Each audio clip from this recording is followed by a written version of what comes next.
Necochea est une ville située sur la côte atlantique de la province de Buenos Aires, en Argentine. Il est le siège du comté et dispose d'une importante installation portuaire, car il est situé à l'embouchure de la rivière Quequene Grande et de la mer d'Argentine. La ville est une destination privilégiée pour des milliers de touristes qui passent leurs vacances sur les plages les plus étendues de l'Argentine. Necochea est considérée comme l'une des plus belles plages du pays. Le parc Miguel Lillo, avec plus de 260 hectares de pins et d'eucalyptus, se trouve le long de la côte, représentant le poumon de la ville, entouré de médanos, de différents types. Plus au sud, on trouve des grottes côtières produites par l'érosion marine ainsi que diverses falaises.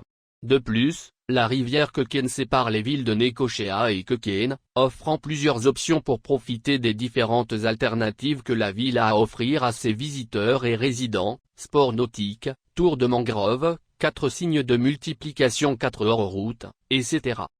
Au cours de la semaine du 18 novembre 2013, j'ai reçu un appel téléphonique d'une collègue qui m'a envoyé une image étrange prise par son fils Alejandro le dimanche 17 novembre, un jour où la température dépassait les 31 degrés centigrades. Elle n'a pas ajouté d'autres détails, elle m'a seulement demandé d'y jeter un coup d'œil et de lui donner mon opinion. J'ai ouvert le dossier et j'ai vu 2 belles images du coucher de soleil le long de la côte de Necochea. Mais la deuxième photo présentait une étrange silhouette humanoïde, très haute, qui n'a été remarquée par personne. Les histoires de cadeaux venus de la région de Necochea sont abondantes. J'ai personnellement enquêté sur de nombreux cas au cours des 30 dernières années, en trouvant de vrais incidents impliquant des rencontres avec des ovnis, avec des témoins de différents milieux sociaux et niveaux d'éducation, des cas avec des preuves photographiques et cinématographiques, des cas d'empreintes étranges dans différentes parties de la ville, parcs, campagnes, zones rurales, et des cas impliquant des rencontres avec des occupants d'ovnis, parcs, plages, etc. Tous ces événements se sont produits à divers endroits de la ville de Necochea, plages, parcs, rivières, centre-ville, campagne, etc. La photo en question a été prise par un jeune de 28 ans du nom de Luis Alejandro Nisson, un technicien en marketing diplômé de l'université de Belgrano. Il est actuellement employé dans la division des opérations d'une importante agence de transport maritime. Il vit à Necochea avec sa famille. Alejandro me l'a dit, Guillermo, ces photos ont été prises avec un portable Xperia LC 2104.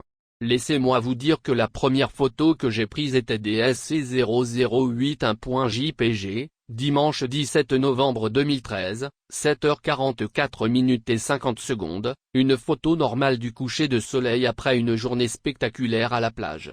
La deuxième photo était DSC0082.jpg, dimanche 17 novembre 2013, 7h45 et 50 secondes. Les photos n'ont pas été prises avec une fonction de zoom ou quoi que ce soit.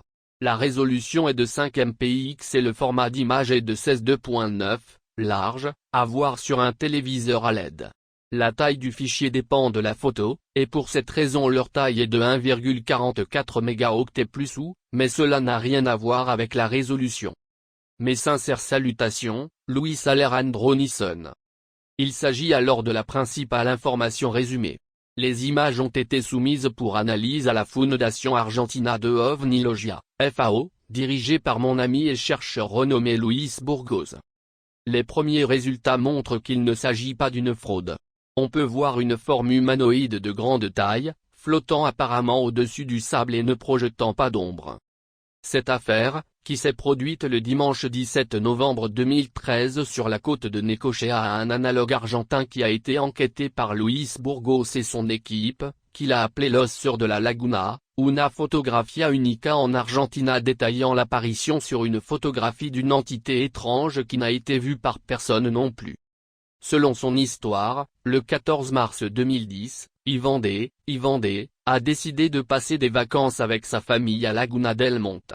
Il y a voyagé avec sa femme Vanina, ses 2 jeunes fils, 2 et 8 ans respectivement, et le reste du groupe familial. Un total de 8 membres. Une fois au bord du lac, il a commencé à prendre des photos avec son appareil photo numérique. Il a pris plusieurs photos de famille et de paysages entre 14 et 16 heures cet après-midi-là. Quelques heures plus tard, Yvan D, 38 ans à l'époque, a analysé les photos et vidéos de la journée sur son ordinateur, la photo prise de son fils de 8 ans à 15h56. Le garçon n'apparaît pas sur la photo car il s'est rapidement précipité derrière un arbre. Mais il était perplexe, une étrange et énigmatique silhouette, pas quelqu'un avec des caractéristiques humaines, est apparue au bord de la lagune, à une distance raisonnable du groupe familial et à gauche de la photo. Il a immédiatement tiré ses propres conclusions, convaincu qu'il ne s'agissait pas d'une personne normale. Sur des multiples photos prises cet après-midi-là, celle-ci était la seule qui contenait la mystérieuse silhouette, à la suite d'un examen du matériel. Dans les deux cas, Necochea, en 2013 et Laguna del Monte, en 2010, la similitude entre les deux est réitérée.